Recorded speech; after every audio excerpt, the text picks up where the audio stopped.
Rosalina fait le choix de raconter à ses parents ce qui s'est passé, sans plus attendre, et ainsi qu'à son petit frère d'1 an son cadet. Ils sentent que quelque chose cloche, elle est terrifiée, les larmes coulent de ses joues, quelque chose s'est passé en leur absence. Ils ne savent pas quoi, mais ils observent le comportement du chien Toby, qui est inhabituel. Il a le poil qui se redresse, il est sur la défensive, il grogne. Ce n'est pas notre bon vieux Toby habituel. Ils soupent parce qu'ils décident de ne pas aggraver le cas et créer plus d'anxiété chez leurs enfants. Ils posent 2, 3 questions à la petite fille. Est-ce qu'elle n'aurait pas renversé un caclon accidentellement? Elle répond non à toutes les questions. Elle pleure, on la cajole, on la met au lit avec son petit nounours. Le lendemain matin, les parents décident de se rendre dans le village et de faire le tour des villageois pour leur poser des questions. Les villageois répondent que c'est un village plutôt tranquille, il s'y passe pas grand-chose, il y a une bonne harmonie, jusqu'à ce qu'ils tombent sur un couple de personnes âgées plutôt étranges.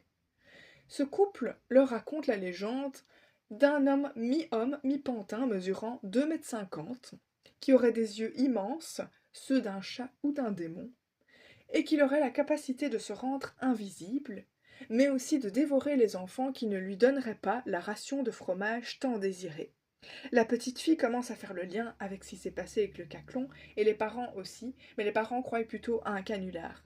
Ensuite, pour ne pas faire durer plus de suspense et inquiéter davantage la petite fille, le couple rigole, lui font une petite tape sur l'épaule, lui disent «Ne t'en fais pas ma piotte, tout va bien, c'est juste une légende comme il y en existe dans beaucoup de régions, ne t'en fais pas, tu peux dormir tranquille à la fin de la journée». La petite fille décide d'accompagner ses parents en excursion qu'ils proposent pour lui changer les idées. Ils font un tour de téléphérique, ils vont voir la fabrication du fromage. Durant cette fabrication, elle demande à un laitier de lui donner une ration de lait. Les parents plaisantent, mais c'est parce qu'elle prend vraiment l'histoire au sérieux. Elle dit c'est pas grave, je repasserai quand papa et maman ne seront pas là. Ils vont faire un pique-nique au lac Léman. La journée se passe plutôt bien, une journée ensoleillée en famille. Ils rentrent le soir et la porte du chalet est entr'ouverte.